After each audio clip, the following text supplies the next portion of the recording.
Okay, here we go. That is very frustrating. That's very frustrating. That's very, very annoying. That's very annoying. It's time for a new mic. Simple as that. It's just time to go get a new mic. Like, I was hoping that the time that the mic cut out that one time was a one-off. Does not look like it's a one-off. Yeah, good to see you guys. Sorry about that, guys. It's time for a new mic. Simple as that. Like, just I can't have that. I can't have that happening. Like, that's extremely unacceptable. Like, the whole thing is based on the idea that the equipment actually works, right? It's based on the whole idea that, like, yeah, audio in, right? Like, audio in, and it works. And if it's going to cut out like that, forget it. It's over. Like, it's over. Time for a new mic. Bye-bye. Annoying. Annoying. And that it happened for so long, that's super annoying. Annoying. I'm very annoyed. Grr. Grumble. Grumble, grumble. Grumble, grumble, grumble, grumble. Alright. Well, that's fun. That's fun that we're derailed that way, right? Because one of the things that I really rely on is your guys' commentary. I love talking to you guys. Oh yeah, I love this. This kind of does encapsulate my feelings on the Barbie movie, by the way. Just like global news be like, Barbie movie. Gulfstream could collapse as early as 2025. Like, just seems weird that we're captured by like a children's movie. Just a little odd. That's all.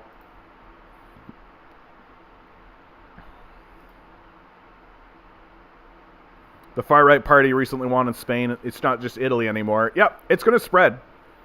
Like, it'll spread. Because, like, what's going on in France, right? Like that's serious, right? What's going on in France? If you are a capitalist, and you are dealing in, like, a capitalist mindset, and you think neoliberal capitalism is the bee's knees and the cat's pajamas, and you think this is the way that the society should be structured, then what's happening in France is it is an existential threat. And that cannot spread. You cannot see that spread into Spain, into Germany, into Belgium, Luxembourg, Switzerland. You can't see that spread.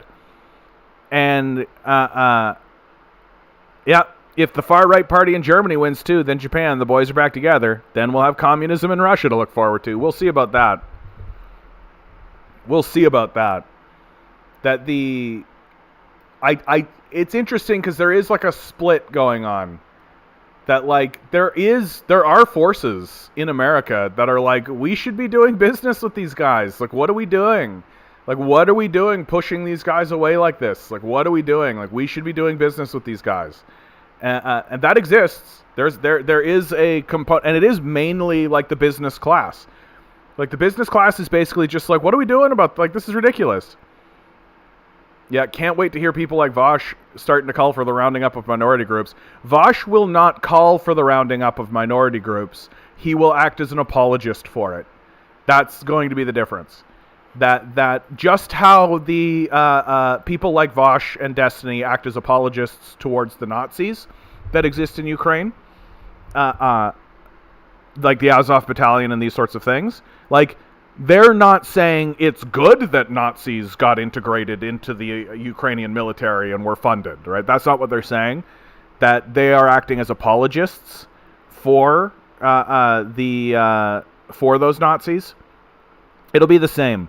First of all, if they talk about it at all, right? That the first strategy will be silence, right?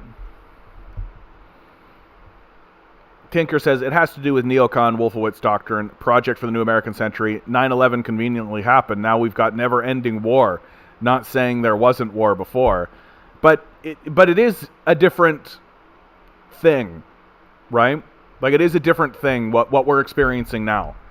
Is that before, the expectation, like pre-9/11, the expectation always was that you have to declare a casus belli, right? There's got to be a reason.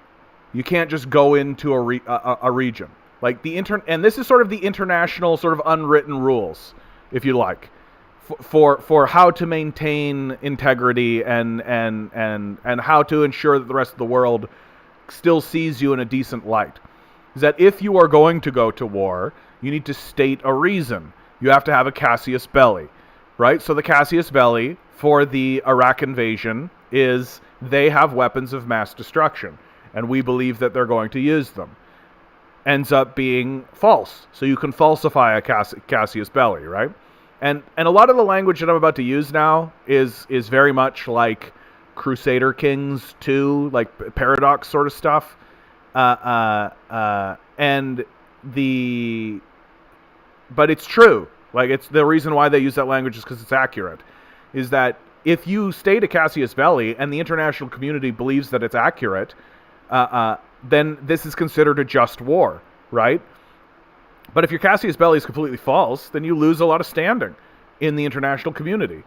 And not only do you need to have a casus belli, you need to have stated war goals. So what's your objective here? What's the point? And it can be as simple as like take Baghdad, right? Like that. But post 9/11, the justifications became things like spread democracy, defeat terrorism, right? Like these unending, like you can never actually declare an end of these things.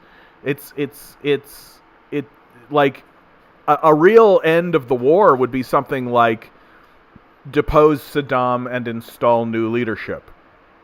Like there's a real end to that conflict, but that's not what happened. And so they basically colonize Iraq, right? And America essentially ends up colonizing the Middle East and colonizing these places because they become essentially American outposts. And Iraq in no serious way can be considered a country any longer. Like it's, I believe the lines are actually more like if you separate it, where was it exactly? But there's like a line here in the north, and then there's a line here, and then this is essentially the American heart. And this is all desert. So it's like line here, and then this.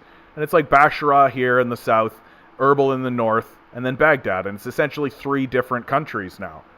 Like, that to say that this is unified in any way, or to say that this is even meaningfully, like, this group doesn't even show up to their elections. Like, they literally are like, we don't believe these are legitimate. Like, we're not interested in participating. Right? So that's it, right? Like, that's the end of it for you. Like, for this place. And the whole idea now is just about spreading war wherever you go and controlling through domination and force. And it is now a project of colonialization. It's not war, it's colonizing is what it is. And once you understand that it's actually about colonizing these areas now, like it's and not necessarily colonizing them by like settling Americans there or any of that kind of stuff, but just like putting military bases there and ruling through like drone strikes and shit, right? Getting what you want through military force and military arms, right? Stealing their oil reserves, stealing their cobalt, stealing their lithium, stealing all of their gold, like any of that kind of stuff. Yep, Syria, absolutely still occupied. They're stealing oil and wheat every day. Yet Trump was saying it in public, get the oil. Yep, absolutely. The reason why we don't hear too much about Syria is because the Russians did a pretty good job maintaining the power structure there. Morning, Demand Better.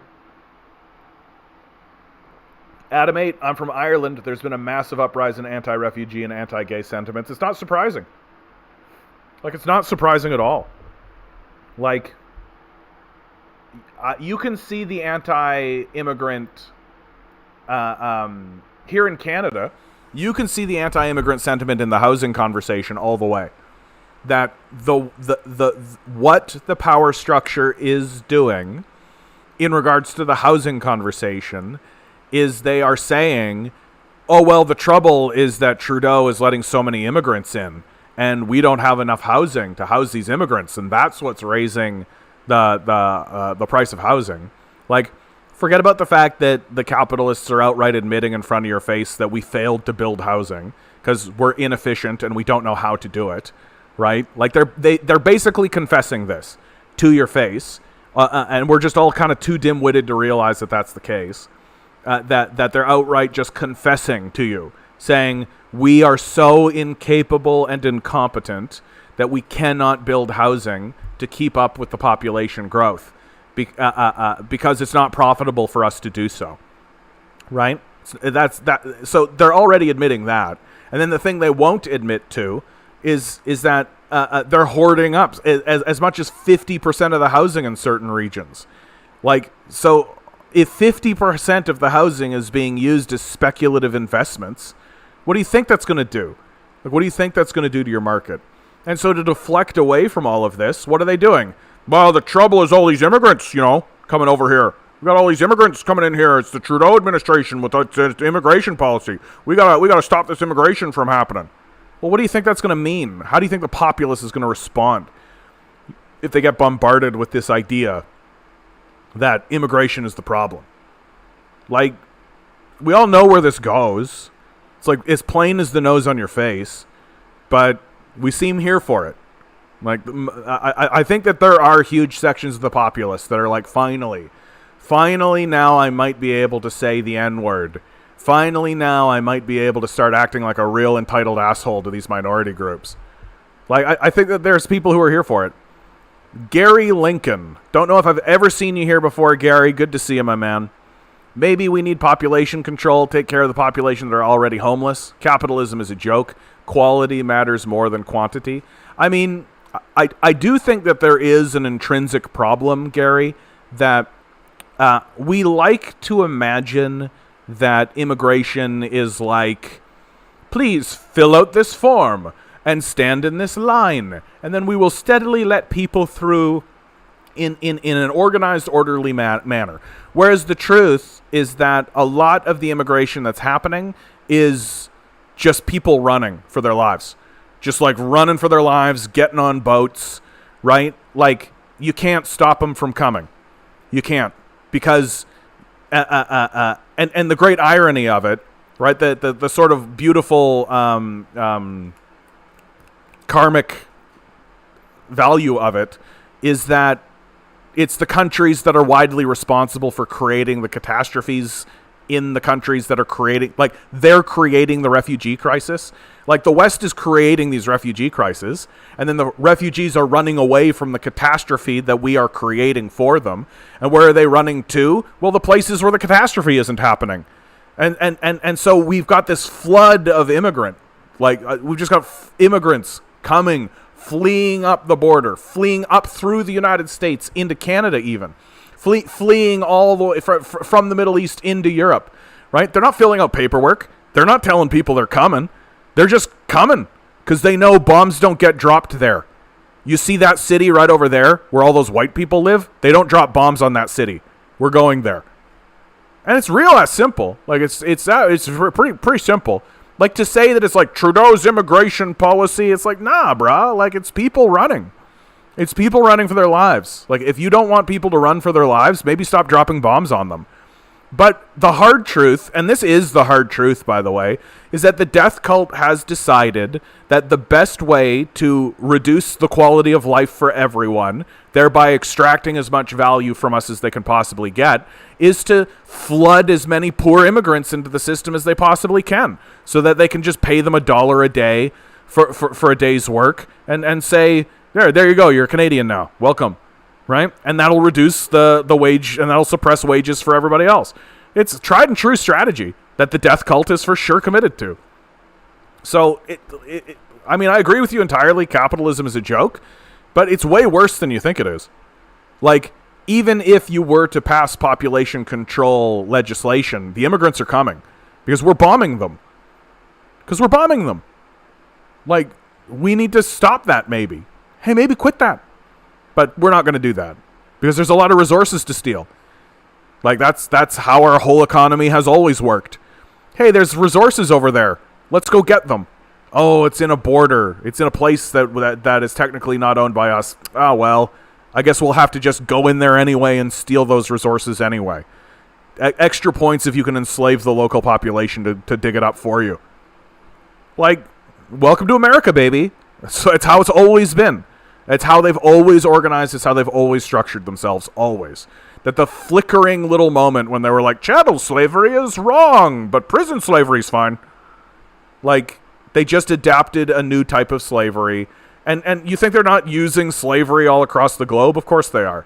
Like, this system of capital is a demon. The entire rest of the world sees it. And which is why we're getting isolated. And we should be isolated. Absolutely, we should be isolated. Good opportunity to say like, share, subscribe, hit the bells, hit the whistles, hit the subscription. I've got a Patreon in the description. Maybe think about donating a little bit, support the cause. But most importantly, and the thing that I really, really care about, okay? Like, all that stuff I said is good to do, and it would be very supportive, and I'm very grateful. But the thing to do is to tell people I exist. Turn around and tell your brother, your sister, your father, your mom, right? Anybody who's sitting there being like, yeah, I want to listen to something while I play a podcast or something like that, right? I'm looking for something. You know, I kind of like this guy, but I'd like to hear a different point of view. I have thoughts about this idea. I'd like to be challenged. If you've got somebody like that in your life, send them my way. Word of mouth, even in this age of the internet, even in this digitization, even in this era of high communication, of high technical communication, the number one way that the culture shifts and changes is still through word of mouth. Please tell people I exist. That would be the number one thing that you could do if you wanted to actually help me grow. Thank you so much. I appreciate each and every one of you guys. Ugh, what are we saying out there in the world? In Iraq, 500,000 children died due to the crashing sanctions in the 90s. And we're not able to buy anything. So I knew Iraq couldn't have weapons when Powell went to the UN and lied. Yeah. Like, and now what we're seeing is that we are seeing countries, India's the biggest one, if you ask me, but I've seen African ambassadors and leaders when in interviews, they are straight up saying, like, the West has nothing to say to us. You guys invaded Iraq on a lie. Like, you have no credibility here. Like, that's a pretty powerful thing that's happening in the world. When you've got countries like Chad, Sudan, Nigeria, India, turning to the capitalists and saying, hey, this Iraq situation, you're full of shit. Like, if Vladimir Putin comes to our country, we're going to shake his hand and show him around. And the Americans are like, well, you're going to let a war criminal in? Like, what are you talking about? Because you imprisoned W, right? George W. Bush went to prison. He definitely went to jail, right? We sent him to The Hague, for sure, right? No, he's on like a Texas ranch somewhere.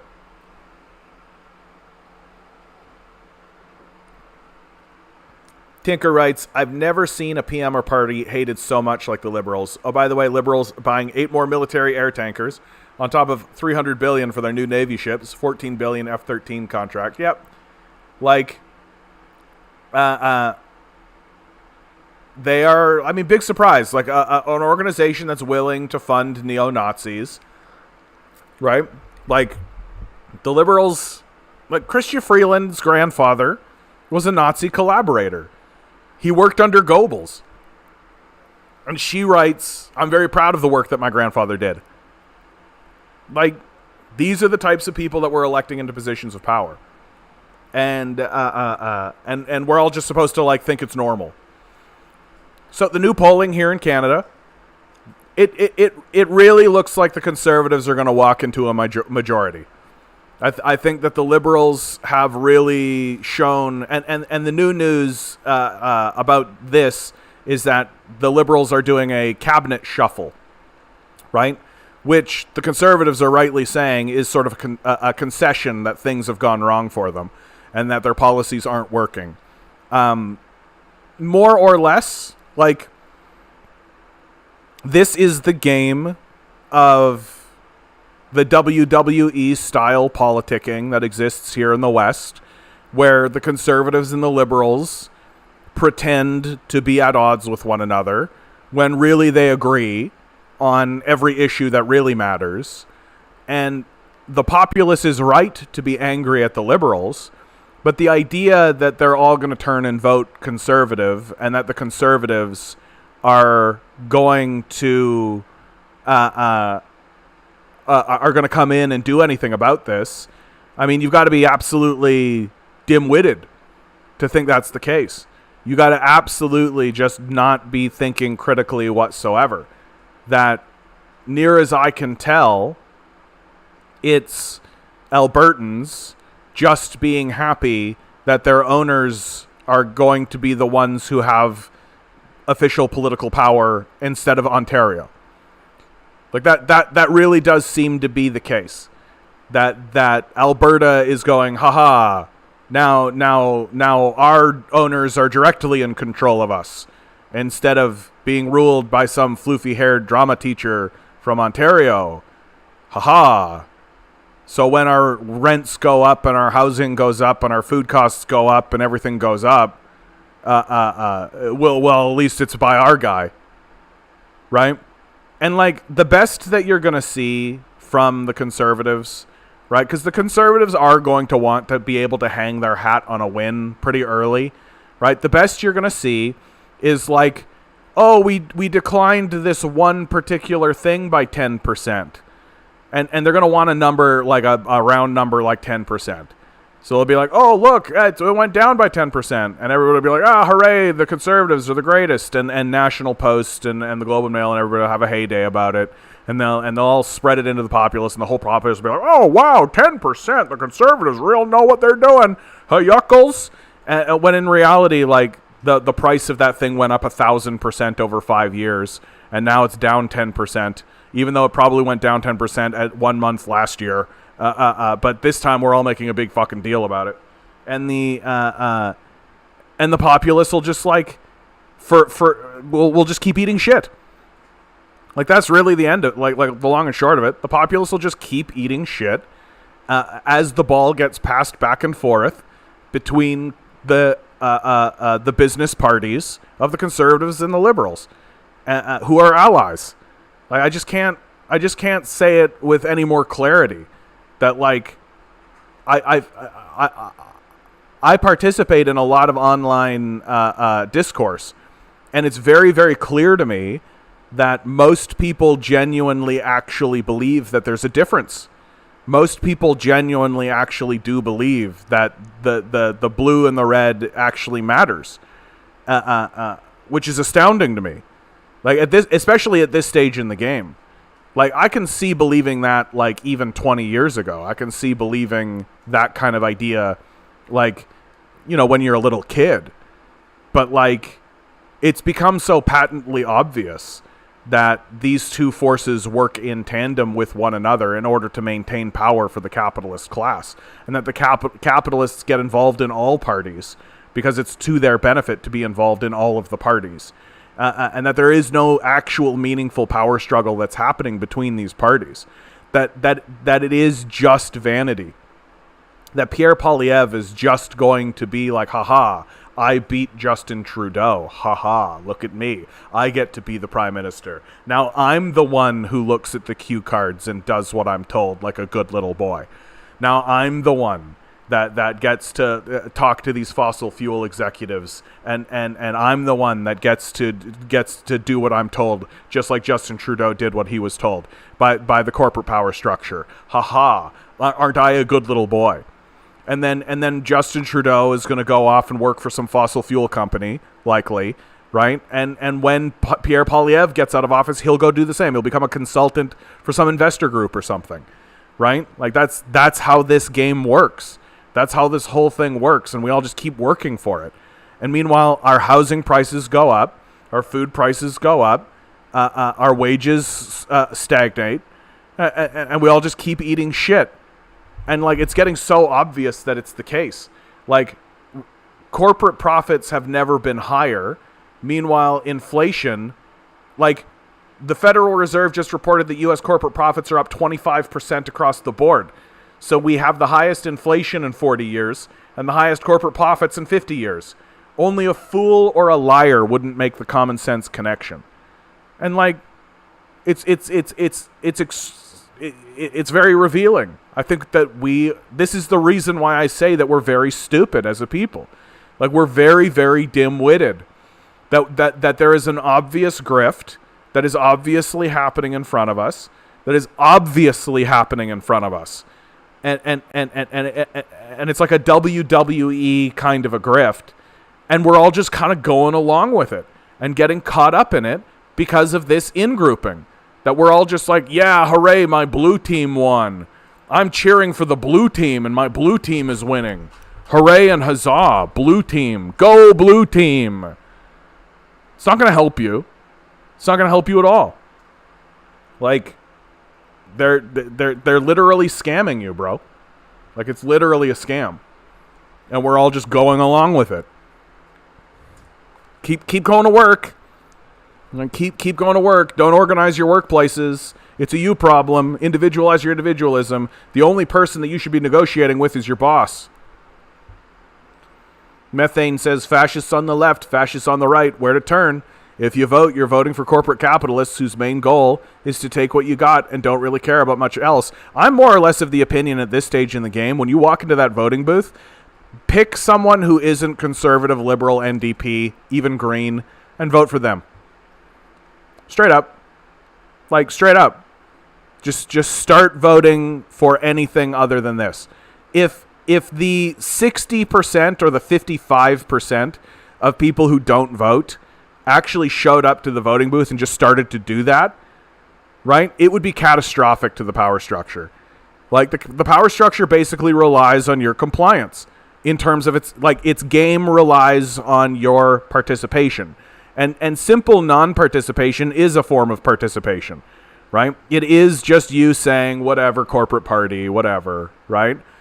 But if 10,000 people showed up and just voted Derek Johnson independent, right? Like if 20,000 people showed up and just were like, oh, I'll just vote for, Bill Bilson of the party of flapping jaw McGaws, right? Like it would cause some significant issues. But people have this whole narrative in their head. Oh, you're just throwing your vote away. Well, you know what really throws your vote away? Voting conservative. That's a real throwaway vote, if you ask me. And then you got to put up with these guys. Tinker says, I got a plan on how to get right-wingers and cons to finally get them on the side of the climate change advocacy. Just scaremonger them by telling them 100 million plus African Indians are going to be heading up north if we don't address climate change now. No, I think that we are looking at... I think that we're looking at a type of delusion at this point. That it's just like... It's too big. It's too big. That, if your entire worldview revolves around yourself, that you are the only thing that matters, that the earth was made for you exclusively, that you are the player character and everyone around you is an NPC. So this is like the typical traditional conservative worldview, right? That you matter and everybody else doesn't. And if something offends you, then it's the worst thing in the world. But if you offend somebody else, then they just need to deal with it. So this is an extremely common worldview. This is like the dead center of conservatism, that the world exists for you. So the idea that the actions of humans and that your actions of some kind could somehow get the earth to turn against you is just completely foreign to them. But the earth bends to my will. I can dig it up and destroy it and burn it and cut it up and harvest it and do whatever I want with it, and it does what I say. That is the conservative worldview. And so the idea that the earth might fight back, the earth might have something to say about it, is deeply offensive to that worldview. And it doesn't matter how much evidence you show. And it doesn't matter how much you put out in front of them, because they believe in magic. They're believing in a magical worldview that says that the earth was created for them exclusively and no one else. and they don't need to maintain it or sustain it. They don't need to be stewards. They don't need to be in balance with it. They don't need to do any of that. They can do what they want because it's about me and me exclusively. So I'm going to drive a big fucking giant truck that is actually literally advertised to these people as a toy, right? So I can drive around and everybody better get out of my way and I can do what I like basic traditional conservative values at this point, right? Like I think that's like moderate conservatism. That's not even extreme. That if you call yourself a conservative, it's because you believe the world exists for you and no one else. And that any view that's outside of your own worldview is despicable unless you need it to be the case. And you can see that with the abortion conversation, right? Abortions are murdering babies and are despicable, and there's never a good reason to get an abortion unless I need one. Basic conservative logic, right? But John, the sun and the moon revolve around the earth, so obviously we're the center of everything, yeah? Even the ice wall of the earth encircled us. Exactly.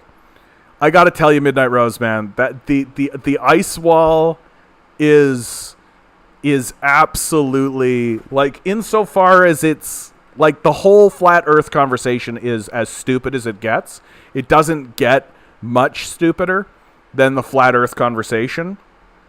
But within the confines of that very stupid conversation, is this really elegant and brilliant ice wall explanation. Like why don't things fall off the edge of the earth?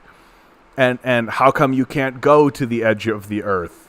And it's like, and their solution to all of this is that, well, Antarctica isn't actually a landmass, right? That's a lie. It's actually the rim of the flat earth.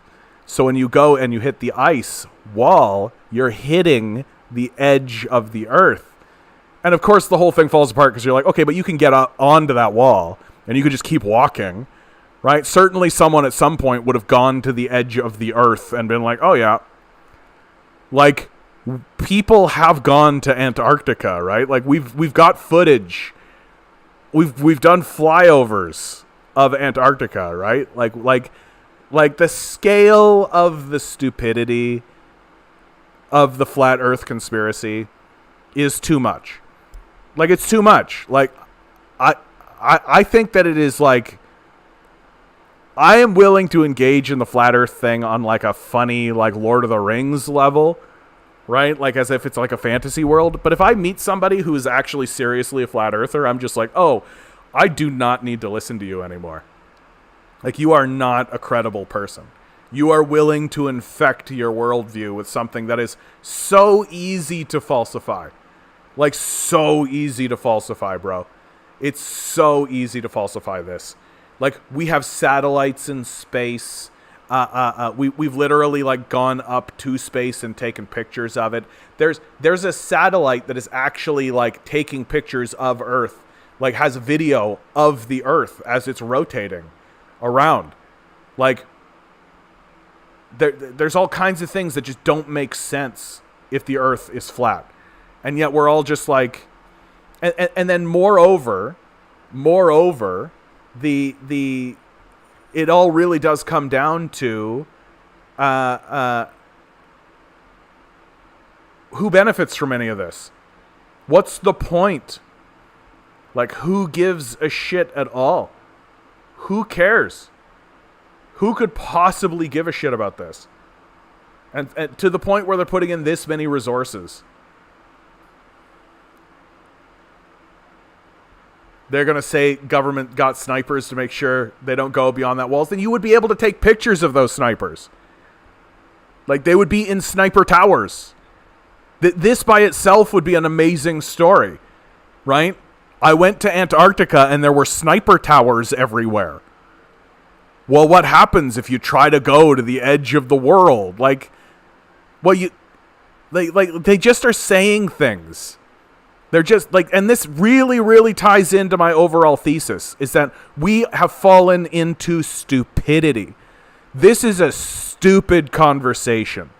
If you are actually going to stand in front of me and try to convince me of this, I need you to understand that I think you're a deeply, deeply stupid person whose opinion I can just ignore if it wasn't for the fact that you vote. Like, what the fuck is this? John, the people that go to the edge of the flat earth get disappeared by the government. That's why we have no pictures or anything. Sure, you could go to the ice wall, but not the edge. Even though we've, like, flown helicopters over this thing. Like, even though we have, like, footage. Even though I've literally watched a documentary where David Attenborough has been, like, the emperor penguin in its natural environment can withstand temperatures as low as negative 40 degrees over the winter time. Although it's a difficult period of time for them, the emperor penguins all gather together at one time in order to huddle and protect their precious eggs. The next generation of the youth of the empire penguin. Here we see them, en masse together, flying a helicopter overhead. We see the round earth and the completed picture of Antarctica, all together, not an edge of a flat earth. No edge whatsoever to be seen anywhere in this helicopter. Can't see any sniper towers either. As we, David Attenborough, see empire penguins together in their natural habitat. Like, I've seen that. You're telling me that, like, the Nature Channel, you're telling me that, like, the National Geographic, you're telling me that David Attenborough is in on this thing? You're telling me that these guys all got together and were just like, you know what we're going to do? You know what we're going to do? We're going to convince the world that the world is round. For reasons that are unexplainable. We're going to convince everybody that this bitch is round. Instead of telling them it's flat, we're going to tell them it's round. 'Cause we're the Illuminati, bitches. And we don't have to make any fucking sense. Like, why? That's the thing that no one can ever actually explain to me. And when they do try to explain to me, it's always like, it's about manipulating your perspective of the world. If the world is round versus if the world is flat, then your worldview is different and changed. And it's like the most, like, I always feel like I'm talking to somebody who is at, like, the peak of an LSD trip. It's just that they never come down from it. They're just always there. And I'm just like, okay, bro. Like, sure, the earth is flat. Fantastic. And that's the other part about it that kills me. Is, like, who cares? Like, for all of their talk about, like, it changes your perspective and it changes your perception and all this kind of stuff. Like, no, it doesn't. No, it doesn't. I still gotta go to work. I still gotta fucking work for these assholes. Like, I don't give a shit that earth is flat. Okay, cool. How does that pay my bills? Like, how does that help anybody? How does that help anybody? Doesn't matter at all. And the people who are, like, the most flat earthies are the ones who've, like, never left their hometown. Right? They've never gone to, like, another city. They haven't gone to the state over even. Like, they certainly haven't left their country ever. Right? Yeah, I'm definitely sure, having only lived in a small town for this brief period of time, that I have a good perspective of what the entire world looks like. No, you don't, bro. Like, shush.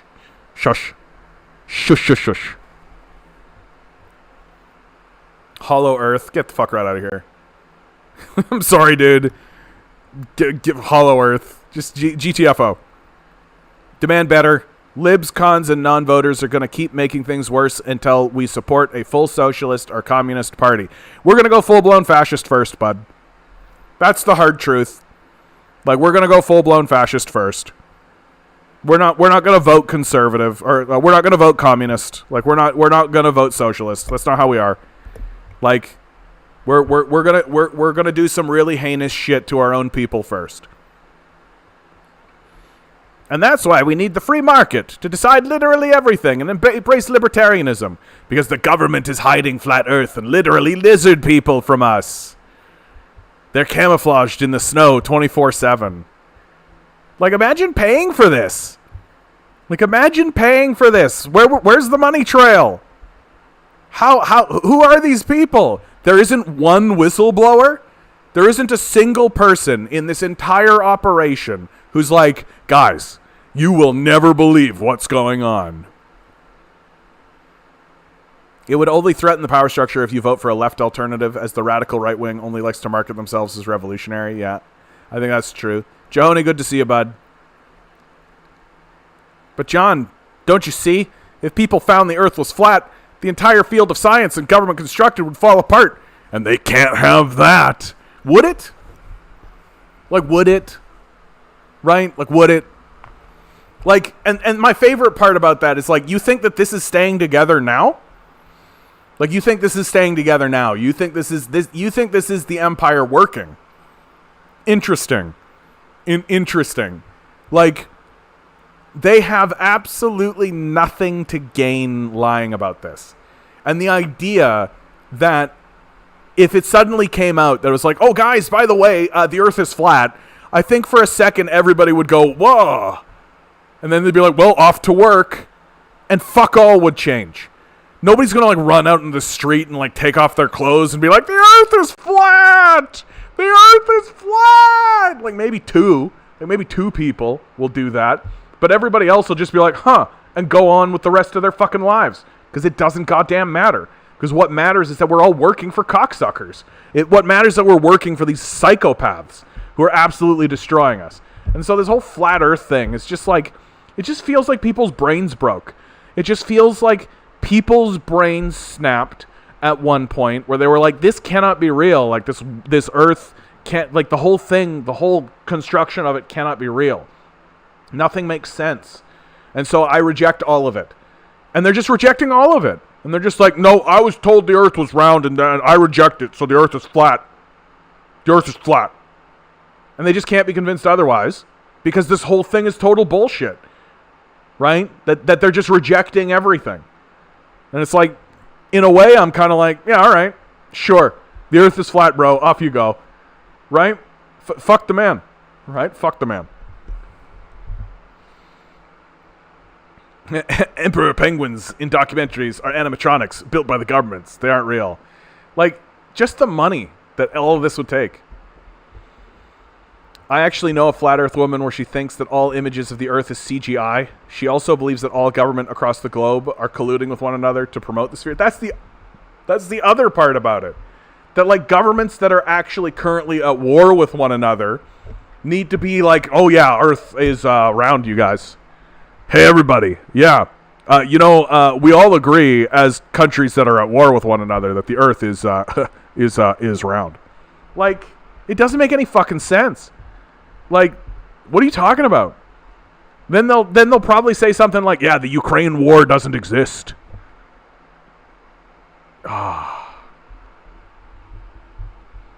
Do not engage if you encounter flat earthers. People talking about Barbie movies, atheist militants, religious zealots, and pronoun investigations. Just ignore, walk away, and meditate. Unfortunately, I'm getting sucked into the Barbie stuff, dude. I'm going to watch the Barbie movie, and I'm going to do a video about the Barbie movie. I think it's going to happen. I don't know why. But it's happening.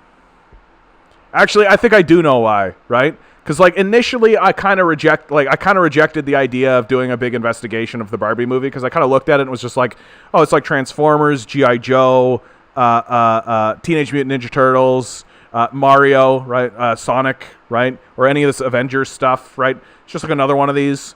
And it looks as though everyone's losing their mind about it. And it seems to me that the major reason why everybody's losing their mind about it is that it is exactly like those movies. It's just about women. And so, oh my God. So here we go. Yeah, flat earth theory would actually be so hilarious if they didn't take it so seriously. Yeah. The earth is flat. Like, it's like Minecraft. If you keep walking, it just generates more land. If you walk far enough, the land generation code goes wonky, and things stop making sense. Like America. Thanks, Jahone. That's a good one. Yeah, dude. She also makes the argument that is because of the Freemason who worships Satan that created this myth. Bruh. And these people vote. When I was unironically listening to Alex Jones, the government's out here. The government's out here, and they're telling you things about the Earth. Well, I'm here to tell you about the Earth is flat. There's a big ice wall. Antarctica isn't real. The maps they've drawn are all fake. That the ice wall exists around the world, and they're trying to confuse you. They're trying to keep you within the paradigm of the round Earth. Because if you think that the Earth is round, then you can be circular in your thinking. You get caught in that paradigm. You need to think like a flat earther. You got to think like the world is flat. Because these are the people who are making the frogs gay. And you don't want to get in with the people who are making the frogs gay. You want to be in with the people who think clearly and flat like a linear line. Alex Jones, man. I was part of this Discord server full of conspiracy shit from aliens to flat earth to Holocaust denial. Ended up getting taken down. Dark days. Yeah, I went through a pretty big conspiracy period. I mean, post 9/11, right? It's easy to kind of get sucked into conspiracy stuff. And conspiracies are fun. Conspiracies are fun. Like, that's the other part about it, like, is that it is actually kind of fun to entertain a lot of these conspiracies and entertain a lot of these thoughts, you know? Like, well, why not? You know? Because a lot of them, it's like, you know, like, they faked the moon landing, you know? Yeah, they faked the moon landing. Well, even if you say, yeah, okay, they did, so? You know? Like, so what? What changes? What actually changes? Right? Yeah, they 100%, we've got it. We've got people admitting it. We've got everybody came out. There's a big whistleblowing. There's a big investigation. There's a big Congress debacle. We all went through it. Oh, my God, yes, they faked the moon landing. Oh, my God, it's 100% true. Holy cow, they did it. They faked the moon landing. So? What changes? Is it nothing? Does nothing change at all? Well, John, if you find out that the moon landing is fake, then you realize the power and influence that these people have. Yeah? Well, you think these people don't have power and influence? You need to actually have, like, a major, like, dark conspiracy be revealed for everyone to see, for us to all acknowledge the power and influence of, like, the CIA? Really? Like, where are we at here? Like, what's going on? It's like the people who are like, you got the Illuminati. The Illuminati and the Bilderberg Group, they're all getting together and they're making deals behind the scenes. It's like, how about, like, the billionaires? How about the people who actually have all the money, who get together fairly regularly and just have meetings? Like, why do we need this, like, dark sinister? They're getting together and they're sacrificing babies to Moloch. And they're drinking the blood of babies and they're trying to make themselves young. Like, okay, great, but, like, there is, like, a bank, you know, like Vanguard and Blackguard exist. You can see their data. They, like, report their taxes and shit. Like, shouldn't we be talking more about those people who actually exist in the society that you can see, instead of, like, this dark cabal, this underground kind of thing? That's why I've come to see that Alex Jones was probably a psyop, that he was probably a psyop from the beginning, and that his role in all of this was to actually deflect from that very thing. That instead of talking about, like, Blackguard, Vanguard, like these organizations that definitely exist and are definitely major players in our markets, right? We're all supposed to talk about the Illuminati. We're supposed to talk about the Triangle and the Satan worshippers. Who gives a shit? At this stage in the game, I'd be happy if they worship Satan, because it would mean that they at least have some kind of moral code that I could look at and be like, okay, well, what do these Satan worshippers think? Let's find out what these Satan worshippers think. Oh, look, they have a doctrine and a thesis, something to analyze and actually deconstruct, something to root their philosophy upon, which they don't. They don't have any of this. None of these guys have any of this, right? These guys are dark, bleak, detached, self-involved narcissists who genuinely believe that the world exists exclusively for their benefit and nothing else. There's no other ideology of any sort. I would actually be way happier if these guys were Satan worshippers, because that would mean that they actually have respect for an entity that exists outside of themselves. That would actually be I'd feel a little bit better. That would mean that they see themselves within a hierarchy of which there is a higher level, right? That they are like, I have attained the hierarchy, the top of the hierarchy of humanity, but beyond the hierarchy of humanity rests a spiritual hierarchy that I still must subordinate myself to, acknowledge as more powerful than me, and do the bidding of. That the Dark Lord says I must act this way, and so I will. They don't do that. Like, none of that exists. These people believe that they are God, that they are the center of the universe, and that the universe exists exclusively for their benefit, which is why they don't give a fuck about climate change.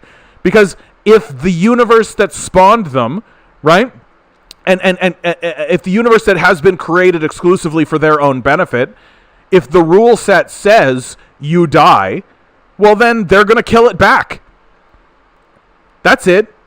It's an act of vengeance. It's a fight against God himself, because they believe that they themselves are the center of the universe. They must be. They're so rich and powerful. I would way prefer that these guys be Satanists, because even Satanists would be like, okay, but we need this place to look good. Like, it's probably true that the Dark Lord wants this place to be, like, okay, right? Like, he wants this place to probably, like, be sustainable, don't you think? Like, the Dark Lord, like, if he wants fire and hell and brimstone, he's got that already. Does he need to turn this place into fire and hell and brimstone too? Probably not. Like, he probably wants to have dominion over this place because it's kind of nice here, right? And then shouldn't we make a nice place for the Dark Lord, don't you think? I think we should make a nice place for the Dark Lord. Yeah, let's do it.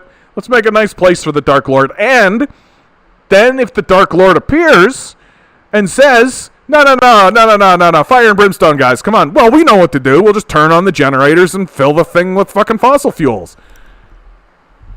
Right? Come on. Let's get the upper class of American society into Satanism, you guys. I think it would be a drastic improvement from where we are now, right? Just a drastic improvement. At least they'd be trying, you know? At least they'd be trying.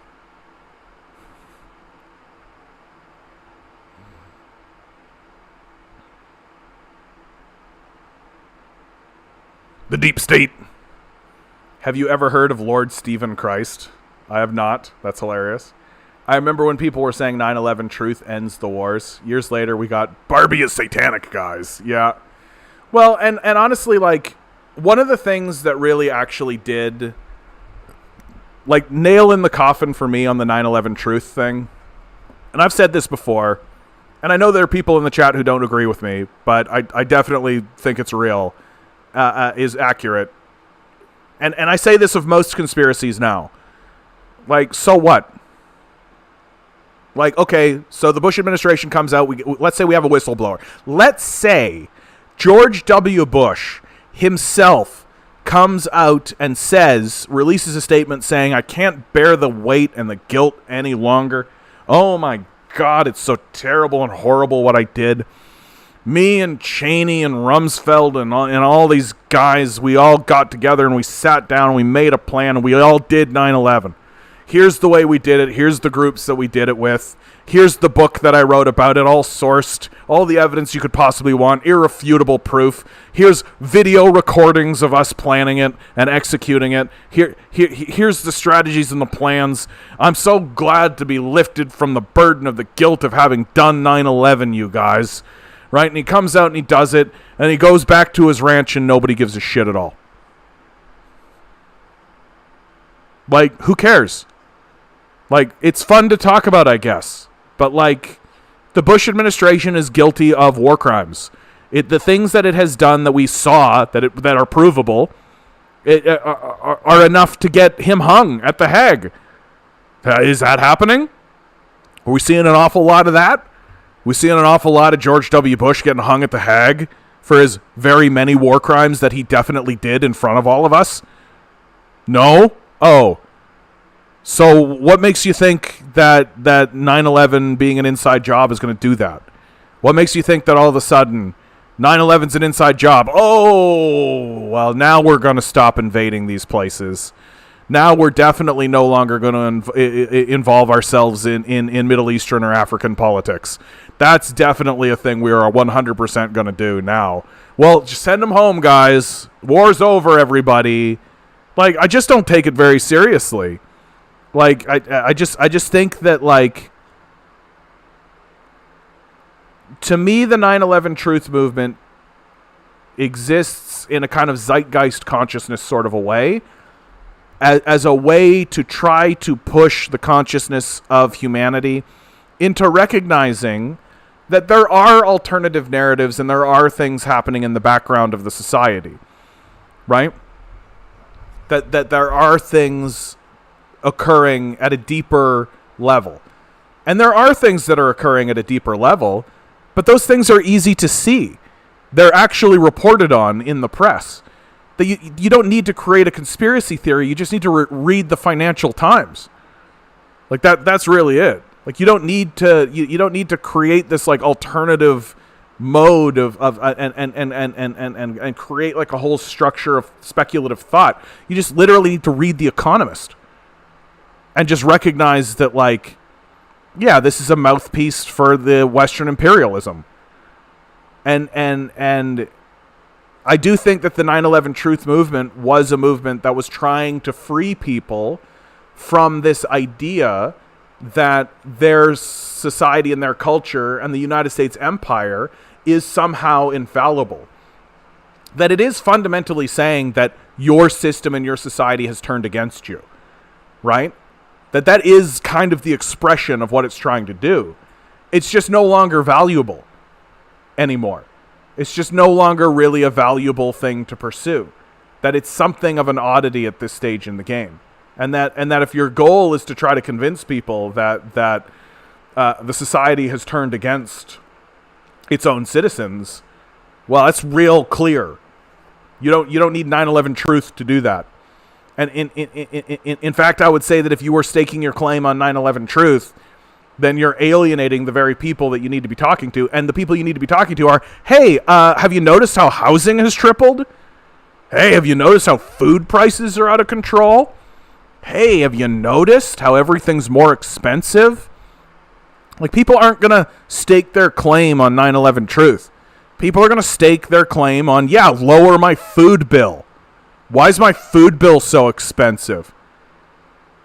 And your food bill is so expensive because you're being extracted by a group of raving psychopaths who, many of whom, literally go to Jeffrey Epstein's pedophile island. The Jeffrey Epstein scandal obliterates 9/11, dude. Like, it obliterates it. The whole 9/11 truth, Bush did 9/11 thing. Everybody should shut up about that and just Epstein. The Epstein Island thing is like we literally have documents, right? Like, it is as if, like, imagine if Bill Clinton came out in front of all of us and said, well, everybody, I went and spent some time on a pedophile island where there was a known pedophile who raped children. He went to jail for it at one point. Sex trafficking children, and Bill Clinton, went to his island 28 different times. Well, guess what? He did do that. We've got the document. We got it. Bazinga. Bango bango. Like, what are you talking about 9/11 truth for? Who cares? Who gives a shit at all? Like, who gives a shit at all? Even a little. Like 28 or 26. Like some ridiculous number like that. Like, it's fucking grotesque. Like, it's insane. And then you ask yourself, okay, with the Epstein thing, here's something to think about. Here's something to think about. How is it that a scandal of this nature has not resulted in every single one of those people in that goddamn book, every single one of those people on those manifests being brought in front of the Congress and questioned? How did that not happen? How is it that the head of the CIA and the head of the FBI are not being brought in front of the Congress and being asked, how the hell did this go on for so long? What the hell is this all about? How is it that this enormous pedophile ring that 100% was happening, that Bill Clinton, Donald Trump, Bill Gates, fucking people like Oprah were involved in, and it just looks like we had a trial for Ghislaine Maxwell, and now she's like on a tropical island somewhere, a prison, quote unquote, somewhere, just like living her life. And we have no investigation. We've got no one digging into this. We've got nothing at Congress level, nothing at Senate level, nothing in the presidency. We've got no investigative journalism whatsoever about it, when it's the absolute dead center of the culture. It's the absolute dead center of the culture. Jeffrey Epstein's pedophile island is a totem, just shooting like a Marvel beam of light straight up into the sky for the entire world to see. Like, we all know it's real. We all know it's true. We definitely all know Jeffrey Epstein didn't kill himself. Like, here it is. Julia McCausland. I don't know if I've ever seen you here before, Julia. Absolute good pleasure to see you. Most of them are probably pedophiles. That's why they got away with it. Most likely, most of the government. Yeah. Like, and if you're not directly tied to it, you're probably indirectly tied to it. You're probably somehow benefiting from the existence of that structure. And you don't want to confront powerful people while they, kidnap and rape children. Now, keep in mind, we only executed 12 Nazis and let them keep running half of Germany for the next half century and brought them into comfy positions at home. Of course they don't care, yeah. Yeah, I wonder why the Sound of Freedom is getting bashed so hard by all mainstream media. Good opportunity to say like, share, subscribe, guys. Hit the bells, hit the whistles. I've got a Patreon, all that kind of stuff. But the most important thing, and the thing that I really, really want to get into people's heads, okay? The number one way to spread something around is still, in this digitized modern communication world, word of mouth. Please tell people I exist. Please tell your friends. Please tell your coworkers. Please tell your family. Please say to anybody. If you've got somebody in your life going like, yeah, I'd like to listen to a new podcast, well, here it is. Let them know about the Canadian commie. And especially if they go, communism, well, tell them that there's somebody they can talk to who will challenge their worldview and maybe change their position. Hello, here I am. Like, thank you for the likes. Thank you for the subscriptions. Thank you for the money. Thank you for the support. Tell people I exist. Tell people I exist. Spread the word of Jonathan throughout these lands. Thanks for being here, guys. I really appreciate it. I really do appreciate it. The movie The Sound of Freedom is interesting. Because, like, I think it's getting bashed so hard by the mainstream media. Like, it's not... I haven't seen it really getting bashed, but it definitely gets called QAnon stuff. Right? Like, this is what's so wild at this stage in the game. Like, no one can evoke QAnon anymore. The Jeffrey Epstein scandal exists.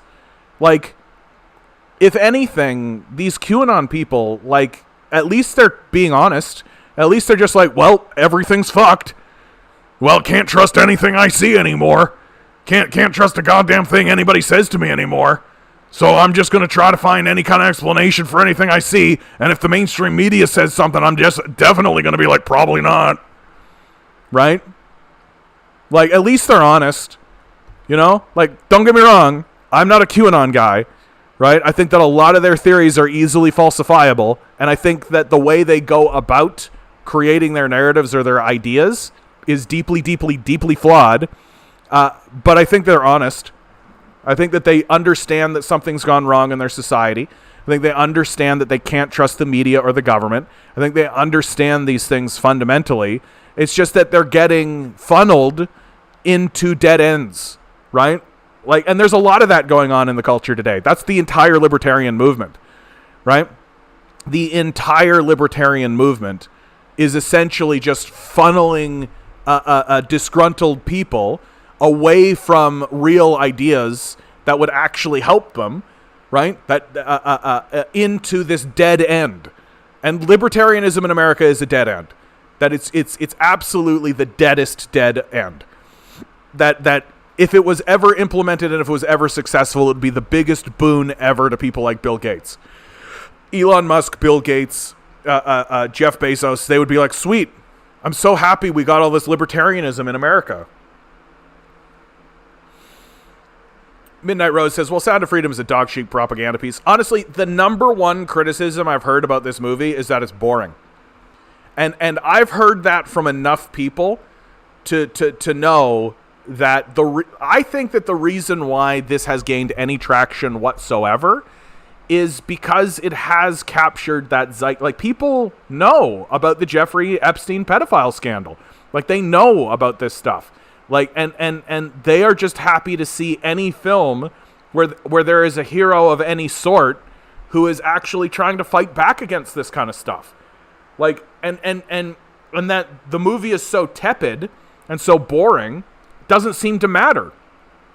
So this should actually be a big sign to actual writers and actual like Hollywood people that they should be like, oh shit, we should make like a John Wick enormous spectacle piece with just like crazy special effects and all kinds of stuff where the guy is trying to save a kid from sex trafficking. Because if the Sound of Freedom is a big hit, even though it's a boring piece of crap, well then definitely something like John Wick, but with that element in it, will be a huge success, right? And then we make the guy, just like they did in the Sound of Freedom, they made the guy what? Part of Homeland Security? So that's how it became propaganda. Because Homeland Security doesn't give a shit about sex trafficking. It doesn't care about that. It's not about that. That's not what it's about. Homeland Security is about stealing oil from the Middle East. That's what Homeland Security is about. And it's about getting private military contracts to protect capital. That's what it's about. And so it only becomes a propaganda piece because the guy that's doing the work is of Homeland Security. So that everybody will go, oh yeah, Homeland Security, that was good. Yeah, like that guy from Sound of Freedom. Homeland Security is a good organization because he's like that guy from Sound of Freedom. Yeah, that's right. I trust Homeland Security because it's like that guy from Sound of Freedom. Yeah.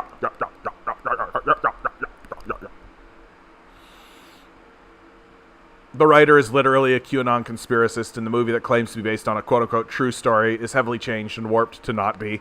And again, these government agencies don't even do this. Yeah, exactly. I haven't seen the movie yet. I just thought the critics of it seemed wild and probably unjustified to me, and more recognition for the trafficking problem is good.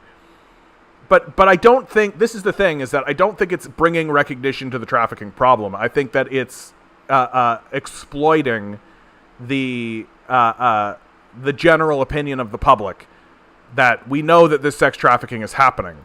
Like, we know, right? Like Bill Clinton and Donald Trump went to that island. Like, we know, right? And so I just think it's exploiting the fact that that exists in the society. And the success of Sound of Freedom means that will be exploited further. Because you got to make money, man. You got to make money. Like, until I literally start seeing media where they're like, yeah, Bill Clinton went to Jeffrey Epstein's pedophile island, so are you surprised about this? Like, until I hear lines like that happening in movies, I'm like, yeah, the bar hasn't moved at all. Like Sound of Freedom didn't move the bar. It didn't move the needle at all. Like, near as I can tell, it could have been made in the 80s, right? It could have been made in the 90s, and it just would have been like a kind of boring, what's called a suspense thriller, you know? Franklin child Prost ring scandal happened during Reagan era, was covered up 30 years before Epstein. Yeah. Well, I mean, the Catholic Church is essentially a pedophile ring at this point. My problem with it is that it depicts the HOA stopping sex trafficking, specifically kids, when sex trafficking is overwhelmingly immigrant women. Yeah. And like,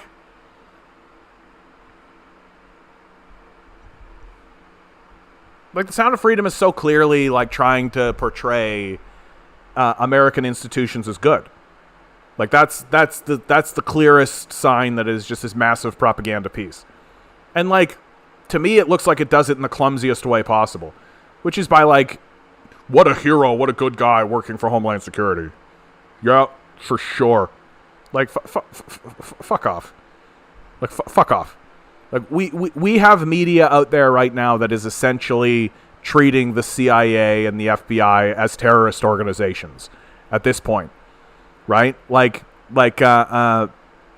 one of my favorite and most subtle ones is that you have in Grand Theft Auto, in the Grand Theft Auto series, right? The FBI is actually the FIB, right? Like and it's so obviously corrupt. Like it's so obviously corrupt that, and everybody's just in it for themselves.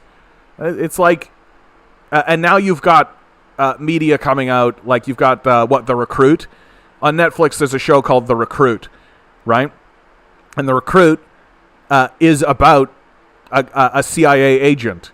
And I saw like 2 episodes of this, and I was like, oh, so they're just like outright depicting the CIA as like an out of control terrorist organization that doesn't respond to anybody and doesn't act to anybody, and we're all just supposed to go along with this. Like, I'm supposed to think this guy's a hero.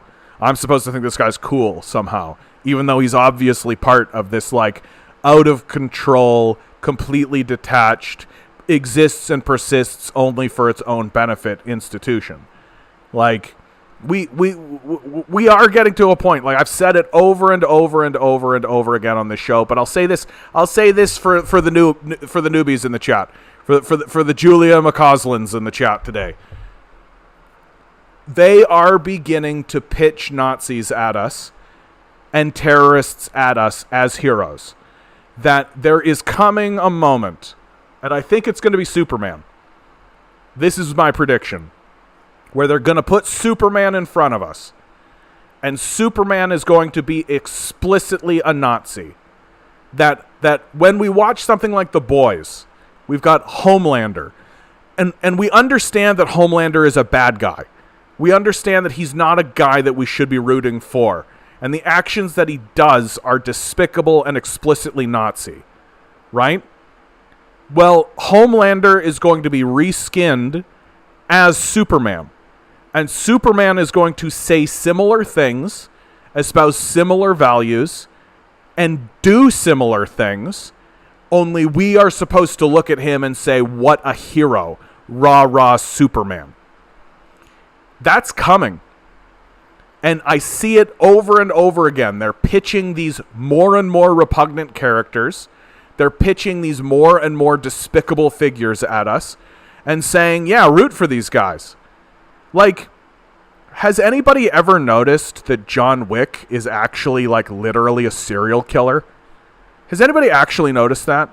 Like, we're all just like, oh, his puppy. They killed his dog. And so that makes it okay that he massacres hundreds of people and then continues down that path for 3 movies. When he is very obviously a well-trained assassin / serial killer, whose justifications for being the way he is are not rooted in they killed my dog. Like, there's something deeply wrong with that man and the world that he lives in. And Julia brings up Batman. I talked about Batman a lot yesterday, but I'll do it for you, Julia. Batman is a psychopath. Like, Batman is a detached psychopath that instead of using his money to alleviate poverty that exists in his city, he spends that money to militarize himself, literally a bat jet for Christ's sakes, in order to beat up those poor people that he himself and his family are responsible for creating the conditions for their impoverishment in the first place. Like, the movie Joker laid it out. That at the start of the movie, Joker had a job. Arthur had a job. He had medication. He had access to medical services. And then over the course of the movie, all of this is stripped away from him. He loses access to medical coverage and medical care. He loses access. He loses his job and can't find other gainful unemployment because of his mental illness that he's born with and he suffers with and he can't do anything about.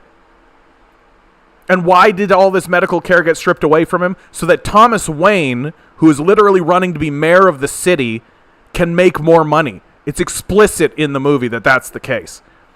That you got to stand up straight with your shoulders back and you got to tough it out and it's tough in this world and all this. I don't need to pay for you.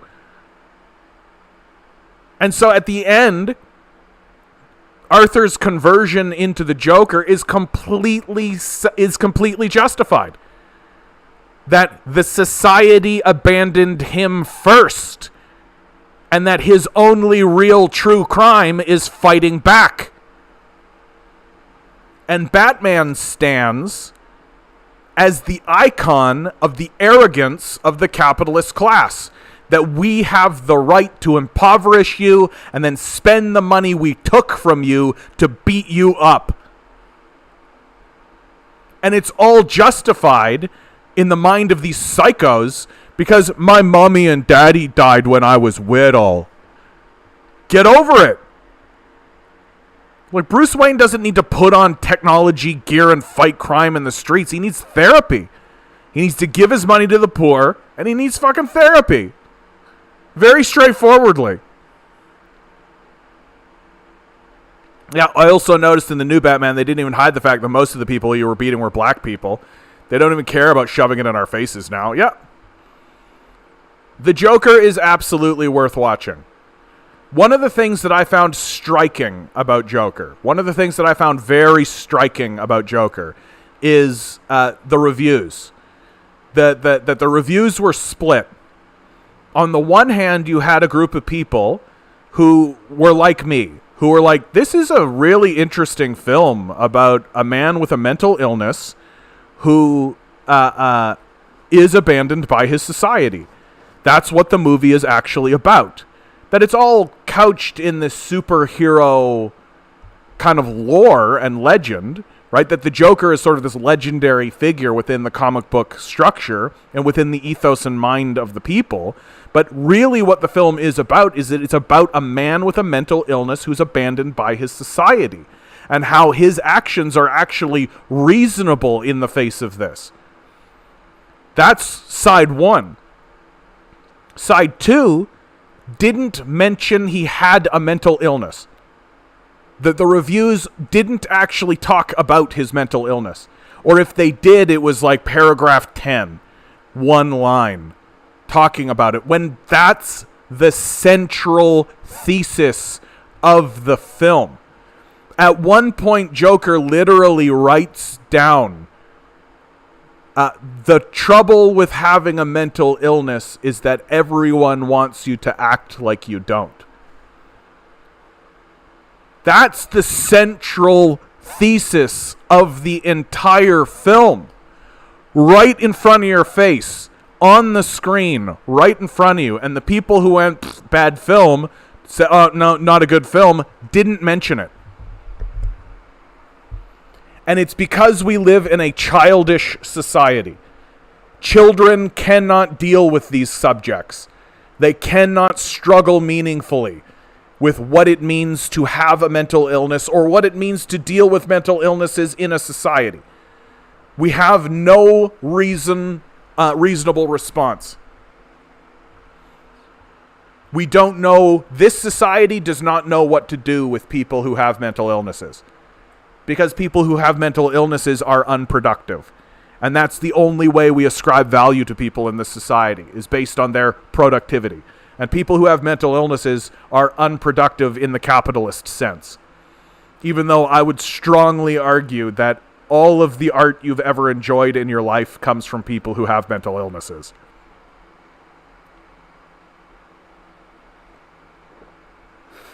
No, the new thing they're doing with Joker now is that, and I've seen it a lot in media, is that they're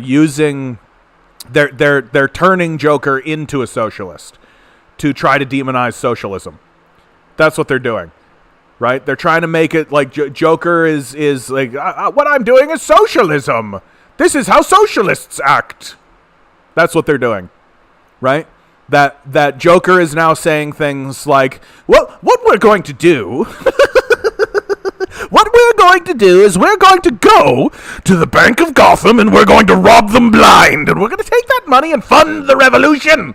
Fund the socialist revolution. That's what he's doing now. So it's pretty clear.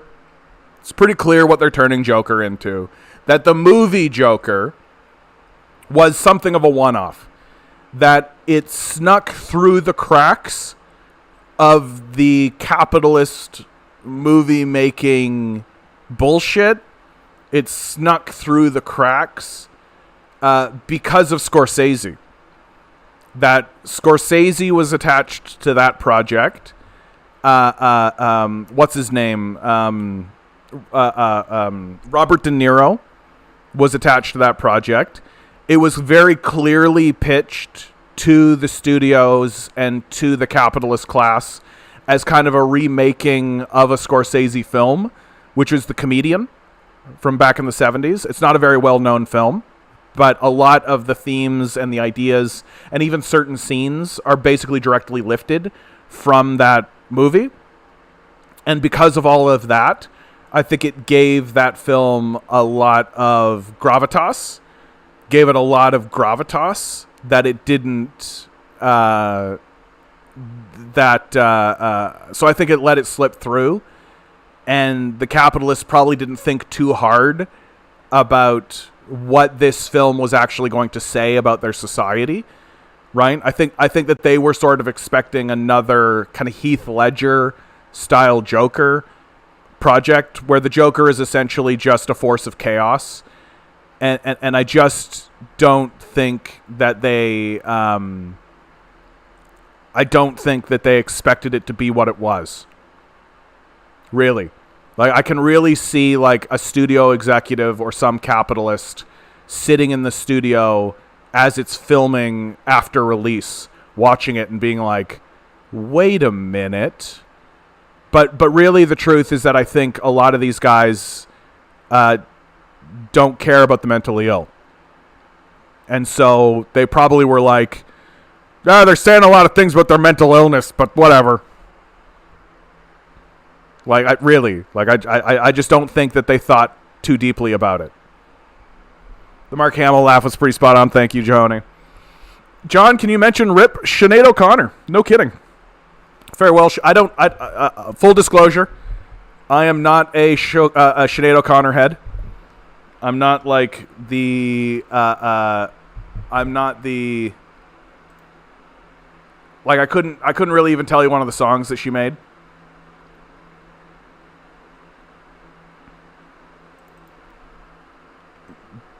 But I do know that she's culturally influential. 56 is pretty young, dude. I remember Sinead O'Connor tearing the picture of the Pope in two during her appearance on SNL.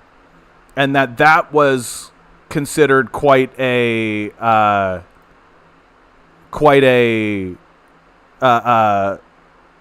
rebellious act at the time. Sinead O'Connor, Irish singer, dies at 56. What did she die of? And devastated. What happened, man? What happened? Nobody wants to say. What nobody wants to say. How following his death decided to. Oh, here we go. In January 2022, her 17-year-old son Shane was found dead after being reported missing 2 days previously. Writing on social media following his death, she said he had decided to end his earthly struggle and requested no one follows his example. The singer later canceled all live performances for the rest of 2022 due to her continuing grief following the death of her son. O'Connor paid tribute to Shane in one of her final tweets, calling him the love of my life, the lamp of my soul. We were one soul in two halves. Oh, that's tough. Oh, man.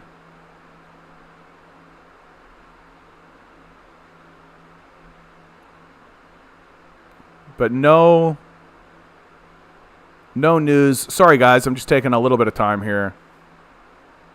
Yeah. They're not really discussing the nature of it, although it's sort of not difficult to piece it all together. Right? Like, seems as though If somebody told me this was suicide, I would be like, okay, I wouldn't fight that. And it looks like they're kind of dancing around it, right? Because usually when you have this kind of story, there is something like heart failure. There's some kind of explanation given. But it looks like they're being a little bit delicate, might be the word to use. Yeah, so I'll leave it at that. Rest in peace, Sinead O'Connor. A wild Irish woman.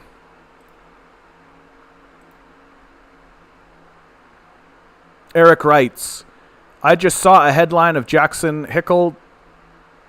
Is it Hinkle, you mean? Debate with Piers Morgan. Debate stating that Jackson is a Putin fanboy. And of course, Putin is a dictator. Yeah, like, is this new? The West always says that everybody's a dictator. Everybody's a dictator, right? Xi Jinping's a dictator. Putin's a dictator, right? Like, everybody's a dictator. There's no